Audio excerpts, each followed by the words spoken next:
Going on, dudes and dudettes? Yes, I jumped too high next to my ceiling fan, so it looked like it took off a bit. But either way, still looks pretty cool. So definitely trying to start off like a full grow instead of just trying to like cut the sides and stick with that, and always end up messing it up. And I have a weird cowlick. I feel like I have two cowlicks in the back, and it's like going different directions. So I'm just gonna not touch it anymore. Just like I'm not touching this for No Shave November. So let's get into the main topic as to why you're all here. Yes, I did put up a short yesterday. It has like over 100 views, which is pretty cool. But yes, it's always because it's probably about something bad. And yes, the USC did finally fire their defensive coordinator. Alex Grinch wasn't that surprising just because of how bad the team has been. I mean, giving up so many points, especially this last Saturday against Washington, giving up 52 points total. It's just kind of like the straw that broke. And Lincoln Riley kind of had to do it. I mean, he probably would have had a mutiny on his hands, whether it was from the team or maybe from the fans and people in the boosters and stuff, like being mad at him or upset at him why he's not making the decision yet. It's kind of weird because it's like, yeah, you have to fire one of your good friends, but he is going to get paid off very well because he is getting fired and not just moving on from his contract. So, yeah, I understand why it's tough because he was good friends with him. But just the numbers were in the numbers. Stats were just really bad, especially defensively. Yeah, it only looked good last year for the most part because they had so many takeaways like interceptions and fumbles and stuff. But that's just called opportunistic defense, and it's obvious that this year they weren't able to, redo the same thing over again. So, yeah, and it's looked pretty bad this year because it just looks like a lot of the defenders aren't even looking to take anything that he's teaching them or all this stuff. And, yeah, a lot of future recruits have sort of weighed in. Someone saying, like, yeah, it's probably time that they should have moved on because he hasn't been getting it done. And another guy who was pretty close because they were like similar positions that he coached, he was kind of saying it was tough, but he still remained firm on his commitment to USC. As of right now, he's not going to make any crazy all of a sudden changes to his recruitment, but he's going to wait and see what happens. And that's pretty much what we're going to have to do with USC here. Lincoln Riley did name Coach Sean Nua the defensive line coach, and I believe it's linebackers or outside linebackers coach Brian Odom the co-defensive coordinators as of right now, the interim. So we'll see how they end up doing and trying to keep this team together because they do get to play another top 5, top 6 team overall in Oregon this week, and then they have to play against a tough defensive team in UCLA at the end of the season, and then they obviously have to play a bowl game. I doubt they're going to get into, the Pac-12 championship game. But yeah, it's tough because even towards the end of the game, you can see things like Caleb Williams crying with his mom, which everybody at first thought who automatically hates Caleb that, yeah, he's just doing it for show because the game's on ESPN and all this stuff. But that guy definitely takes losses hard. It's just going to be weird when he goes to the NFL to a crappy team where they usually going to pick him high, and it's because they usually lose and they suck a lot.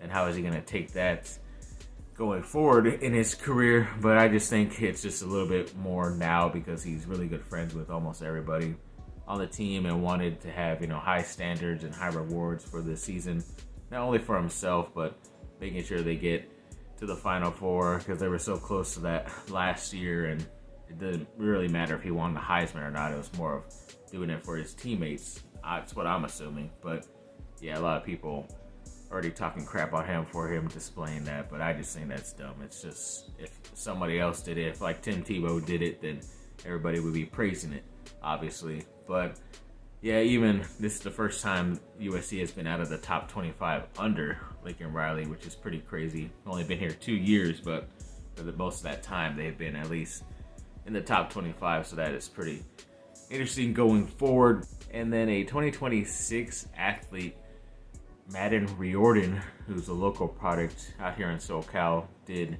commit to USC pretty much a couple hours after that news happened. So, and I think he's more of like a defensive player, so people are already saying like, oh yeah, because they fire their defensive coach and future prospects are already going to come. He's only been the first guy. It'll be more important to see if the class of 2024 was doing anything, but I think they still want to see who USC ends up hiring at some point. They got to do it soon because obviously the season's about to end. The recruiting cycle is about to pick up where guys are going to commit early in December. So you got to get your guy out there so that people can, officially see if they want to switch teams or not, and then not officially sign with someone else other than USC. But yeah, there's a lot of good guys that they could go after. But even that Madden Riordan guy said USC was a dream school, and it's obvious why he had to choose, even though it's pretty early in his commitment. I think he's only a sophomore, but he said he's not going to take any visits or go to any other schools, but they usually say that and end up doing that eventually. But if USC is his dream school, then hopefully he does stay true, and hopefully they do get a good enough defensive coordinator for him to want to stay with that commitment in the future. But there are a lot of good guys, like a Jim Leonard, who's right now like a senior defensive analyst for Illinois out there at that college.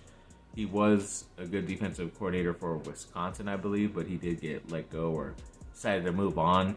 And according to Mark Colkin of Locked On USC and Where USC, I heard him say before in prior videos that don't get your hopes high on Leonard because he wants to either stick in a team in the Big East, but more in that middle of the country. And if he does end up going, forward with his career, he would prefer to go pro as well. So I know a lot of people have this guy on their list, but maybe, the bright lights of Southern California. And yeah, you will be playing against a lot of Big Ten schools in the future, but maybe he just doesn't want to recruit and do it out here in LA for some reason. But yeah, he's another type guy out there. And even head coach of Baylor, Dave Aranda, who was one of the top candidates, I remember, and a lot of people thought he could even be the head coach of USC at the time when he won a championship with LSU, but ended up taking the Baylor job instead, which was a little bit surprising. But yeah, overall, I still think he is a good defensive-minded coordinator. I don't know about a head coach because, yeah, they did pretty good the first year or two at Baylor, but then as of late, haven't been as good record-wise. But that's just because he's more hands-on on everything instead of just the defense. But if you just focus back on that, I think that would be a good thing for him in the future, especially at USC, because he'll be able to do a lot of good stuff and recruit at a higher level as well out here. They also talked about poaching a defensive coordinator from UCLA of all places, but yeah, apparently he's gotten them pretty good numbers wise. DeAnton Lynn, hopefully I'm saying that correct, but yeah, UCLA's defense has been their best part of their team. I don't know if that's just because of the type of talented players they have. Latu, I believe that's who it is. He's a good defensive edge player, but yeah, they have a lot of good stout guys on the defensive line and a couple of good players here and there all over their defense, so maybe that's why they're a lot better, but it could be also because of this guy and him coaching them up as well. So look forward seeing what happens with that if they strike out on Leonard or Aranda. And then I believe his name from Nebraska was Tony White. He's a defensive coordinator there, and Nebraska isn't as good this year, but before his prior stop college was Syracuse, which he did a pretty good job out there making them top 25 defenses while he was there.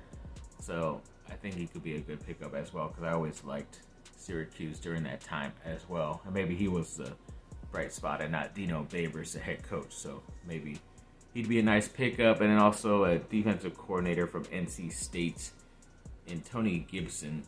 Excuse me. I believe recently his teams have been pretty good stat-wise. And I don't know how long he's been at NC State, but I know prior to this year, they were pretty good and usually in the top 25 as well. So there's a lot of good candidates out there that Lincoln Riley could attach to his, coaching staff and recruiting staff, and hopefully things will work out for USC in the end, especially on the defensive side. But just gotta have to wait and see. It's gonna be a long process, it looks like. 5-star or 4-star, depending wherever you look at him. Patrick Ngongba II, I believe that's how you say his last name correctly.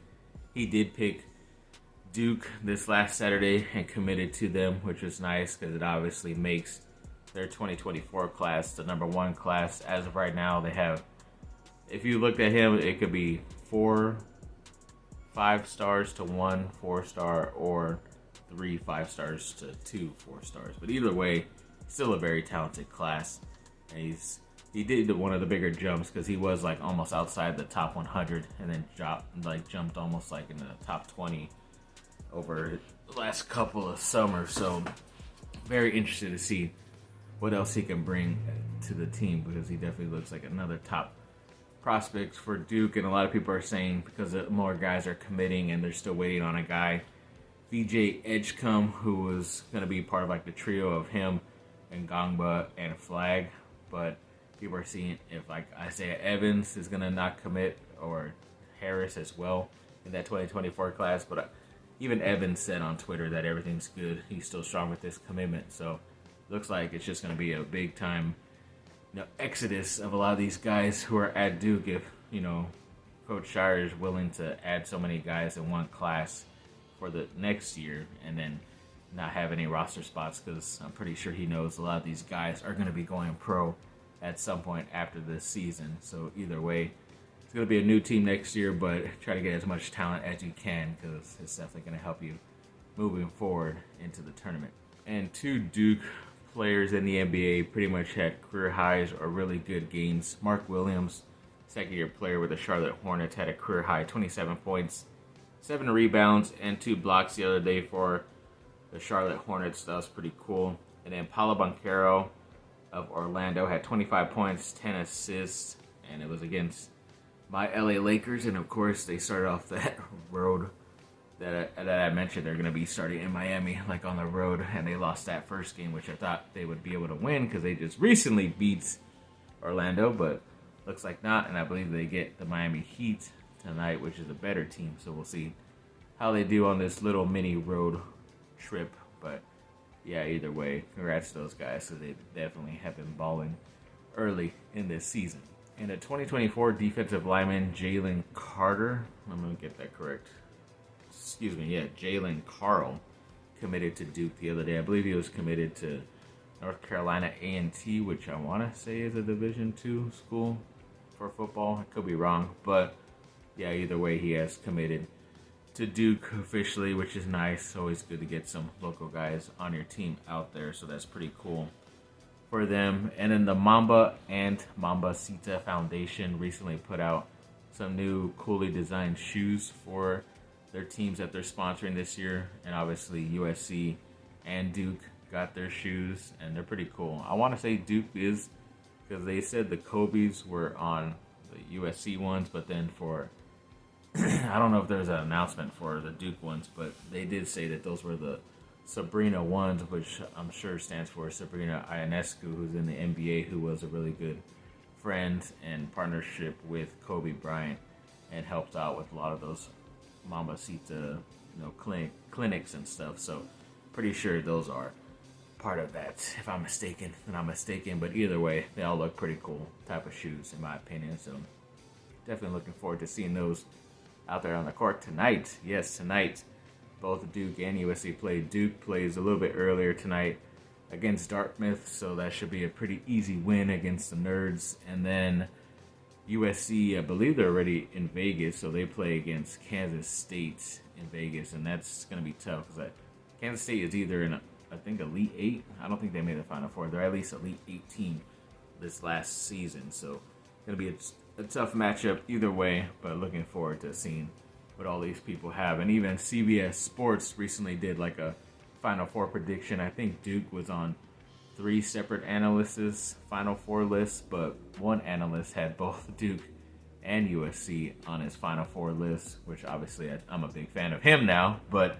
he also had Duke winning the championship too, so he's pretty much the #1 analyst at CBS, in my opinion. If that does come true, then that would be pretty awesome. But if both Duke and USC had to play each other, that'd be pretty tough. I think that was going to happen one year, but Duke or USC was not able to beat Kansas that one year, and then Duke had to play them, and then there was like a very controversial end to that game where Duke most likely should have won that game, which is annoying to think about the past, but that's just pretty much how we do nowadays in sports. But yes, thanks for watching, people. Like, subscribe, comment down below. Let me know what y'all think. Have a great day.